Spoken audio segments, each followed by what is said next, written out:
नमस्कार, मैं हूं दीपशिखा सिंह राजपूत और आप देख रहे हैं इंडिया न्यूज। सीएम धामी की बीजेपी पदाधिकारियों के साथ मुलाकात हुई। बीजेपी प्रदेश कार्यालय पहुंचे सीएम पुष्कर सिंह धामी।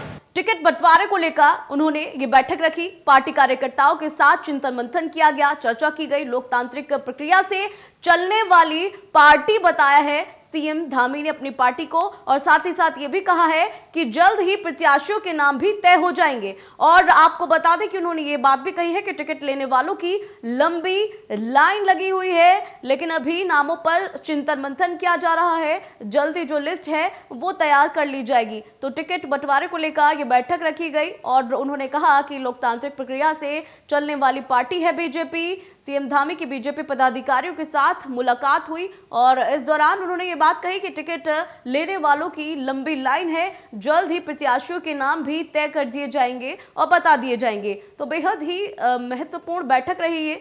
पार्टी कार्यकर्ताओं के साथ चिंतन मंथन किया गया और जल्द ही टिकट बंटवारे को लेकर जो लिस्ट है वो सामने लाने की बात कही। और इसके साथ ही अपनी बीजेपी पार्टी के बारे में उन्होंने कहा कि लोकतांत्रिक तरीके से चलने वाली बीजेपी पार्टी है। और यहाँ आपको जानकारी दे दें कि बीजेपी के प्रत्याशियों के जो नाम है उसको लेकर जल्द ही लिस्ट जारी होगी।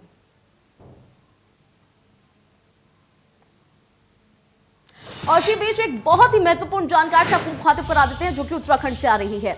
बड़ी जानकारी यहां आपको बता दें उत्तराखंड से, जहां हरीश रावत ने चुनाव नहीं लड़ने का संकेत दिया है। बड़ी जानकारी। और हरीश रावत ने कहा है कि चुनाव लड़वाने की इच्छा है, यानी कि कहीं ना कहीं संकेत है ना लड़ने के चुनाव। आखिरी फैसला कांग्रेस सेंट्रल इलेक्शन कमेटी का होगा। हरीश रावत ने चुनाव नहीं लड़ने के संकेत दिए हैं, क्योंकि जिस तरह से उन्होंने ये बात कही है कि चुनाव लड़ाने की इच्छा है, उससे ऐसी आशंका है कि शायद वो चुनाव ना लड़े। शायद चुनाव लड़ने में इस बार वो इंटरेस्टेड नहीं है, लेकिन चुनाव लड़ाने में है।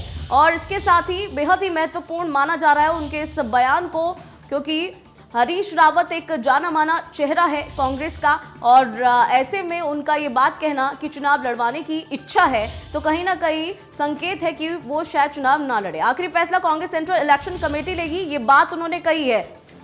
तो बेहद ही महत्वपूर्ण खबर है इस वक्त की। हरीश रावत ने चुनाव नहीं लड़ने के संकेत दे दिए हैं, चुनाव लड़वाने की इच्छा जाहिर की है, जिससे ऐसे कयास लगाए जा रहे हैं कि शायद वो इस बार चुनाव ना लड़े। और ये भी उन्होंने कहा है कि आखिरी जो फैसला होगा वो कमेटी का होगा। तो बेहद ही महत्वपूर्ण जानकारी है। जिस तरह से उन्होंने बयान दिया है कई मायने निकाले जा सकते हैं। हालांकि उन्होंने कहा है कि आखिरी फैसला कांग्रेस सेंट्रल इलेक्शन कमेटी ही लेगी। तो वैसे जिस तरह से उन्होंने ये बात कही है कि चुनाव लड़वाने की इच्छा है, इससे कई मायने फिलहाल निकाले जा रहे हैं। और सबसे पहला जो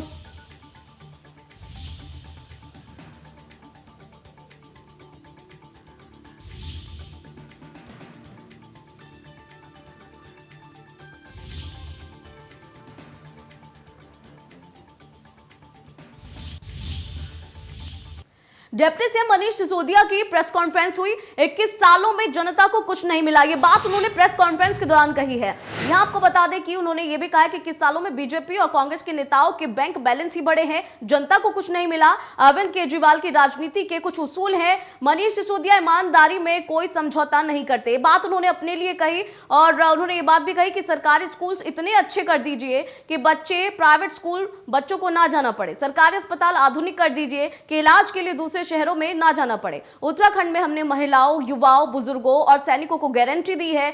मैं उत्तराखंड में डोर टू डोर कैंपेन चला रहा हूं। ये तमाम बातें मनीष सिसोदिया ने कही हैं। गौरतलब है कि मनीष सिसोदिया, चले क्या कहा है सुना देते हैं आपको। तो आकलन है तीसरे पोजीशन का, ये 30 दिन में देखिएगा पहली पोजीशन का बदलेगा, क्योंकि ऐसा ही आकलन दिल्ली के बारे में भी किया जाता था। दिल्ली में भी आम आदमी पार्टी किसी समय नई पार्टी थी और उस समय सबको ये लगता था नई पार्टी है, अगर तीसरे नंबर पे भी आ गई तो अच्छा है। हमारा आकलन ये है कि आम आदमी पार्टी को जनता बहुत प्यार कर रही है उत्तराखंड की, और केजरीवाल जी को एक मौका दे के देखना चाहती है। और यहाँ आम आदमी पार्टी लोगों के दिल में नंबर 1 की जगह बना चुकी है, और आप देखिएगा कि जब वोट पड़ेंगे तो नंबर 1 के पड़ेंगे। आशीर्वाद लेने के लिए आया था,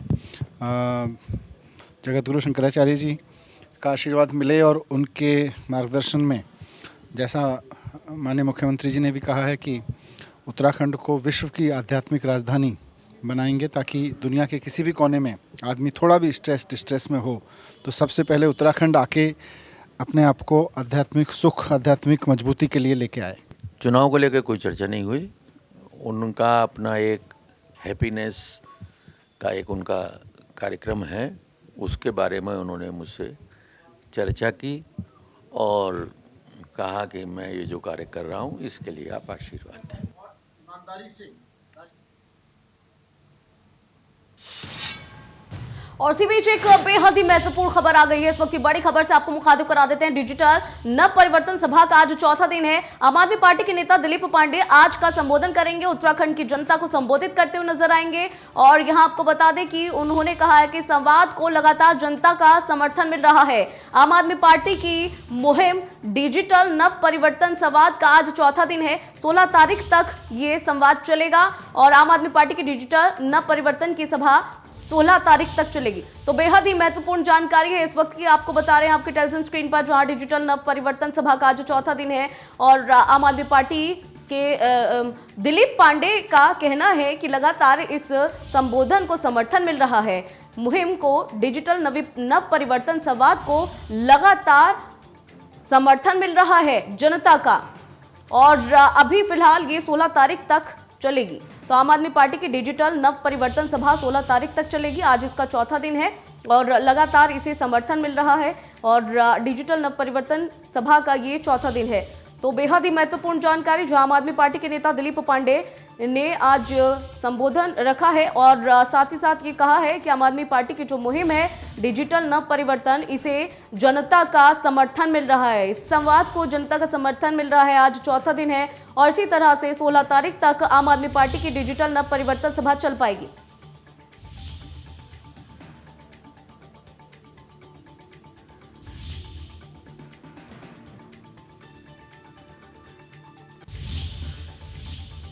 देहरादून में आम आदमी पार्टी की हर घर दस्तक कैंपेन चलाया जा रहा है। विधानसभा में 5 लोगों की 30 टीम्स का गठन किया गया है। ये 30 की 30 टीम घर घर जाकर कैंपेन चलाएंगी और 10 घर पर एक नव परिवर्तन प्रमुख रखा गया है। 3 लाख नव परिवर्तन प्रमुख आम आदमी पार्टी के लिए इसी तरह से कैंपेन चलाएंगे। आम आदमी पार्टी ने मिशन मोड में अब डोर टू डोर ये कैंपेन शुरू कर दिया है। कर्नल कोठियार ने भी डोर टू डोर जाकर लोगों से उनका समर्थन मांगा है। तो 10 घर पर एक नव परिवर्तन प्रमुख रखा गया है और इसी तरह से जो ये डोर टू डोर कैंपेन है वो चलाया जा रहा है। कर्नल कोठियार भी लोगों के बीच पहुंचे, समर्थन मांगा। और इसी बीच एक और बहुत ही महत्वपूर्ण खबर से आपको मुखातिब करा देते हैं जो इस वक्त देहरादून से आ रही है। बड़ी जानकारी, कोरोना की दस्तक, जहां राजभवन में भी कई कर्मचारी कोरोना पॉजिटिव हो चुके हैं। कई कर्मचारियों में कोरोना संक्रमण की पुष्टि हुई है। राजभवन सचिवालय में कोरोना की एंट्री हो चुकी है। कर्मचारियों के संक्रमित होने के बाद से अब परिसर को बंद कर दिया गया है। फिलहाल आपको बता दें कि राजभवन सचिवालय में सैनिटाइजेशन का काम लगातार जारी है और अगले 2 दिन तक के लिए राजभवन को बंद कर दिया गया है और जो अधिकारी हैं उन्हें भी इत्तला कर दिया गया है। सैनिटाइजेशन का काम जो है वो लगातार जारी है। यहां पर काफी समय से लगातार जो अधिकारी हैं, कर्मचारी हैं, वो कोरोना की चपेट में आते जा रहे हैं। ऐसे में राजभवन को बंद कर दिया गया है। उत्तराखंड हाई कोर्ट ने राज्य में ओमिक्रॉन और कोरोना के मामलों को बढ़ने से विधानसभा के चुनाव और रैलियों को स्थगित किए जाने को लेकर दायर जनहित याचिका पर सुनवाई की है। कोर्ट ने पूरे मामले को सुनने के बाद से अगली सुनवाई 15 फरवरी की नियत की है। इसके अलावा आपको बता दें कि आज चुनाव आयोग, भारत सरकार ने अपना पक्ष रखकर कोर्ट में कहा है कि आयोग ने इस संबंध में 8 जनवरी को एक गाइडलाइंस जारी की है जिसमें कहा गया है कि 15 जनवरी तक चुनाव रैली बंद कर रखी है। उम्मीदवारों का जो नामांकन है वो ऑनलाइन होगा और साथ ही साथ जो नॉमिनेशन फीस है वो भी ऑनलाइन जमा होगी। शपथ पत्र और अन्य पेपर रिटर्निंग ऑफिसर के समक्ष दायर किए जाएंगे।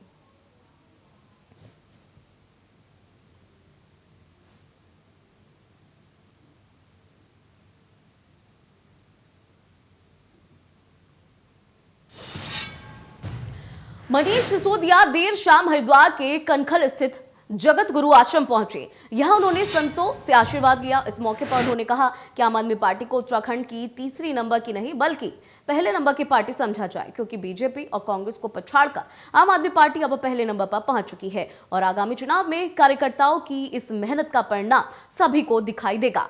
इस मौके पर संतों ने दिल्ली के डिप्टी सीएम मनीष सिसोदिया को आशीर्वाद दिया। संतों के अनुसार वो केवल उसी राजनीतिक दल को आशीर्वाद देंगे जो हरिद्वार को आध्यात्मिक राजधानी के तौर पर बनाना चाहता है।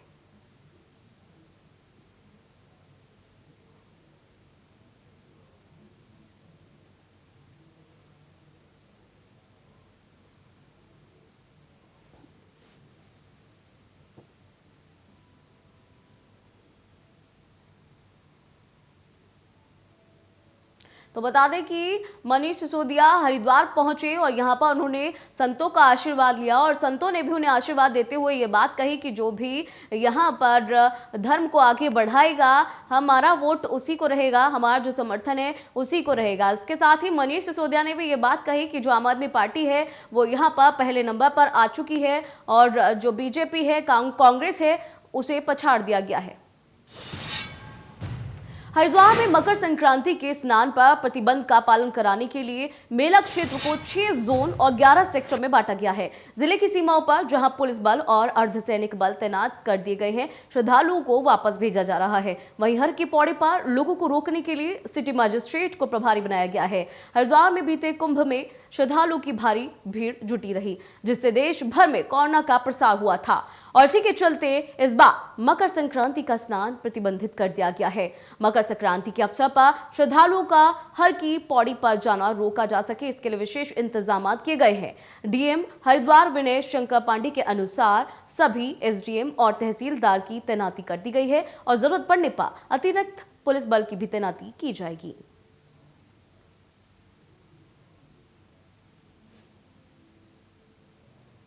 कोविड के केसेस निरंतर बढ़ रहे हैं और हरिद्वार में मकर संक्रांति के पर्व पर हमारे प्रदेश से, जिले के अन्य भागों से और अन्य राज्यों से भी काफ़ी बड़ी संख्या में लोग आते हैं, जिनकी तादाद लाखों की होती है। और कोरोना की इस स्थिति को देखते हुए प्रशासन ने निर्णय लिया है कि इस वर्ष मकर संक्रांति का स्नान प्रतिबंधित रहेगा और किसी भी व्यक्ति को इसकी अनुमति नहीं दी जाएगी। इसके लिए पुलिस विभाग को हमारे जितने भी संबंधित डिपार्टमेंट्स हैं उनको पत्र भेज दिया गया है। उत्तराखंड कांग्रेस के वरिष्ठ उपाध्यक्ष और धनौल्टी विधानसभा के संभावित प्रत्याशी ज्योत सिंह बिष्ट ने मसूरी में पत्रकार से बातचीत करते हुए कहा कि धनौल्टी विधानसभा की जनता इस बार परिवर्तन करने जा रही है।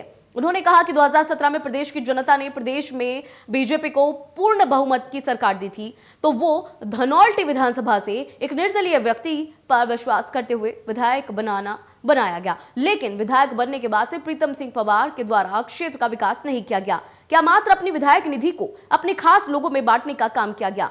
आज भी कई क्षेत्र ऐसे हैं जहां पर विकास देखने को नहीं मिलता है। उन्होंने कहा कि आखिरी समय पर निर्दलीय विधायक ने बीजेपी का दामन थामा, लेकिन भारतीय जनता पार्टी ने भी क्षेत्र के विकास के लिए कुछ नहीं किया। इसका जवाब 2022 में जनता देने जा रही है।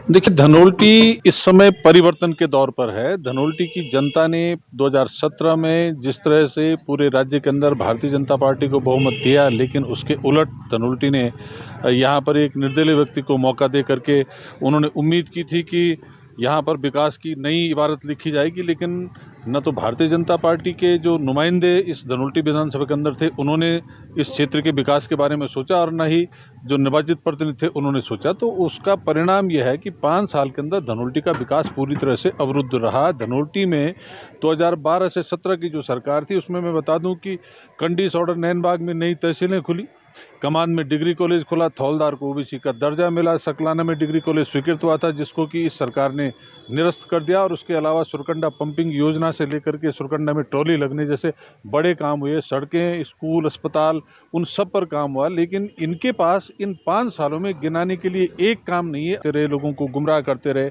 और केवल विधायक निधि के सहारे ये समझते रहे कि साहब हम अपना वोट बैंक रिटेन कर लेंगे। तो आज जनता उनको इसलिए खोज रही है कि आओ तो सही वोट मांगने, फिर हम तुमसे सवाल पूछेंगे और तुम्हारे पास जब जवाब नहीं होगा तो तब हम तुमको यहाँ से फिर खाली झोली के साथ भेजेंगे। एंट्री मिली क्योंकि भाजपा इस 22 के चुनाव में राज्य के अंदर 10 के आंकड़े को पार कर लेगी, ऐसा मुझे नहीं दिखाई देता। उत्तराखंड राज्य में विधानसभा के चुनाव होने हैं। इससे दृष्टिगत चुनाव के नतीजों की घोषणा होने के साथ ही आदर्श आचार संहिता भी लागू कर दी गई है। चुनाव से पहले नेताओं के दल बदलने का सिलसिला भी उत्तराखंड राज्य में देखा जा रहा है। इसी क्रम में कुछ दिनों से चर्चा है कि इस बात की कि कांग्रेस के पूर्व प्रदेश अध्यक्ष किशोर उपाध्याय जल्द ही कांग्रेस का दामन छोड़कर बीजेपी में शामिल हो सकते हैं। और सूत्रों से मिली जानकारी के अनुसार आपको बता दें कि आज किशोर उपाध्याय बीजेपी का दामन थामने भी जा रहे हैं। इसके लिए बीजेपी नेताओं से उनकी पूरी बातचीत भी हो चुकी थी। चर्चा इस बात की भी है कि यह वजह है कि आज बीजेपी ने एक बड़ी प्रेस कॉन्फ्रेंस को भी आयोजित किया था, लेकिन उससे पहले कांग्रेस आलाकमान ने मास्टर स्ट्रोक खेलते हुए कांग्रेस के पूर्व प्रदेश अध्यक्ष किशोर उपाध्याय को पैदल कर दिया। दरअसल कुछ दिनों पहले ही किशोर उपाध्याय देर रात भाजपा के प्रदेश प्रभारी से मुलाकात करने पहुंचे थे, जिसके बाद से ही चर्चाओं में तूल पकड़ी फुल्की किशोर उपाध्याय जल्द ही बीजेपी का दामन थाम सकते हैं। वहीं कांग्रेस आलाकमान ने बड़ा फैसला लेते हुए किशोर उपाध्याय को पार्टी के सभी पदों से हटा दिया है।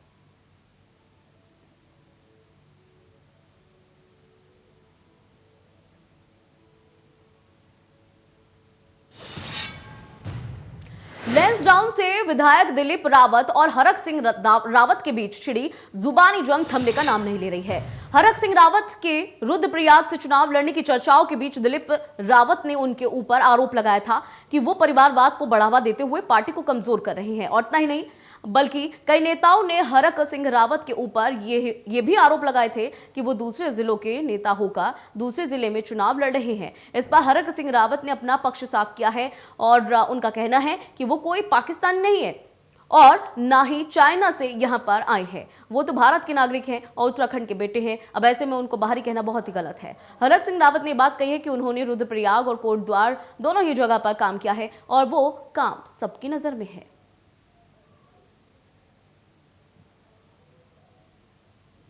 मैं कोई पाकिस्तान से तो हूँ नहीं। आप मुझे बता दो कि क्या मैं पाकिस्तानी हूँ? चाइना से आया हूँ? अरे उत्तराखंडी हूँ, भारत का नागरिक हूँ। मतलब मैं सोचता हूँ कि ये संकुचित सोच किसी की हो, जब किसी की संकुचित सोच होती है तो मैं सोचता हूँ उससे, मुझे आप बता दो, मुझ पे आरोप लगा जब मैं लहसुन से चुनाव लड़ा, लोगों ने मुझ पे भार होने का आरोप लगाया। लहसुन के लोगों से आज पूछो कि सबसे ज़्यादा काम लहसुन में किया कि नहीं किया मैंने ईमानदारी से। मैं जब इतनी त्रासदी थी, मैंने अपनी जान जोखिम में डाल के वहाँ केदारनाथ में जो है ऐसी जगह पे हेलीकॉप्टर लैंड किया जहाँ कोई रामबाड़ा में, जंगल चट्टी में जहाँ कोई कर नहीं सकता था, तब मैं बाहर का नहीं था। अरे मतलब इसमें क्या बात हो गई? तो उत्तराखंड विधानसभा चुनाव के लिहाज से तैयारियां जोरों शोरों से शुरू हो चुकी हैं और अब इंतजार केवल प्रत्याशियों के ऐलान का है। इस बार चुनाव में प्रचार प्रसार वर्चुअल मोड पर होना है और अगर डोर टू डोर कैंपेनिंग की जा रही है तो वो 5-5 लोगों की टोलियों में की जाएगी। लिहाजा अब इस बार हर राजनीतिक दल को ज्यादा से ज्यादा कार्यकर्ता जुटाने की चुनौती का सामना करना होगा। बीजेपी का दावा है कि वो प्रदेश लेवल से लेकर बूथ लेवल तक मजबूत पार्टी कार्यकर्ताओं को लेकर खड़ी है, जबकि कांग्रेस का दावा है कि उसके पास कार्यकर्ताओं की फौज खड़ी है और उन्होंने हर बूथ का गठन कर लिया है, जिससे कार्यकर्ताओं की कमी कांग्रेस पार्टी के आगे खड़े होने वाली नहीं है। कांग्रेस बहुत बड़ा संगठन है, हमारे पास कार्यकर्ताओं की एक बहुत बड़ी फौज है और अभी हमने बूथ कमेटियों का गठन किया है। बूथ वाइज हमारे सब कुछ तैयारियां हो चुकी हैं और 5-5 आदमी, अगर वर्चुअली पहले भी लोग जो है डोर टू डोर कैंपेन किया करते थे और कांग्रेस हमेशा डोर टू डोर में आगे रही है, इसलिए इसमें कोई परेशानी नहीं है। लेकिन चिंता का विषय यह है कि वर्चुअल जो कह रहे हैं, ये वर्चुअल में पहाड़ों में इंटरनेट की बहुत बड़ी समस्या है।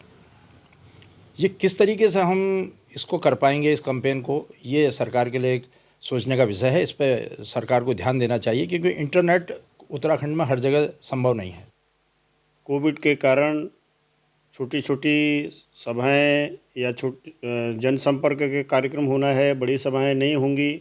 अभी हालांकि 15 तारीख को फिर से चुनाव आयोग नई गाइडलाइंस जारी करने वाला है, लेकिन तो भी हम भारतीय जनता पार्टी यहाँ तक पहुँची है कार्यकर्ताओं की बदौलत। और भारतीय जनता पार्टी ये कार्यकर्ता आधारित कैडर बेस्ड पार्टी है। हमारा कैडर है, हर बूथ पर कैडर है और बूथ के नीचे भी पन्ना तक और पन्ने की टोली तक भी हमने काम किया है। और हमारा सारा कैडर आज एक्टिव है।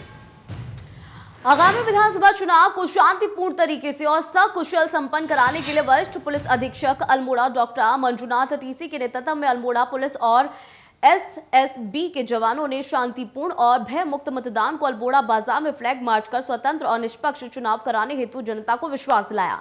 एसएसपी अल्मोड़ा ने चुनाव के दौरान किसी भी प्रकार की शांति भंग न करने का, आदर्श आचार संहिता का उल्लंघन न करने की अपील की है। वहीं एसएसपी ने बताया है कि जनपद में एसएसबी पीएसी की बटालियंस को तैनात किया गया है, जो पूरे जनपद में निगरानी रखेंगे।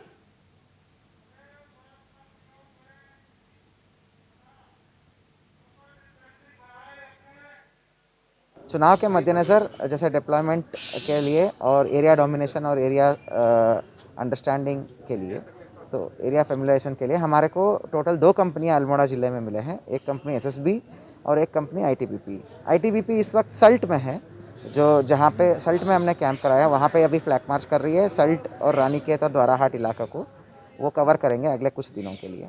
और अभी जो आप देख पा रहे हो, हमारा एसएसबी जो अभी फ्लैग मार्च करके गई है, एक और कंपनी एसएसबी अल्मोड़ा में है जिसको फ्लैग मार्च कर रहे हैं। एरिया डोमिनेशन और एरिया फेमिलाइजेशन एक्सरसाइज है। चुनाव को निष्पक्ष और भय मुक्त और सक्सेसफुली कराने के लिए ये फ्लैग मार्च और सभी एक्टिविटीज़ किया जाता है। फिलहाल इस बुलेटिन में इतना ही, रुकेंगे एक छोटे से ब्रेक के लिए।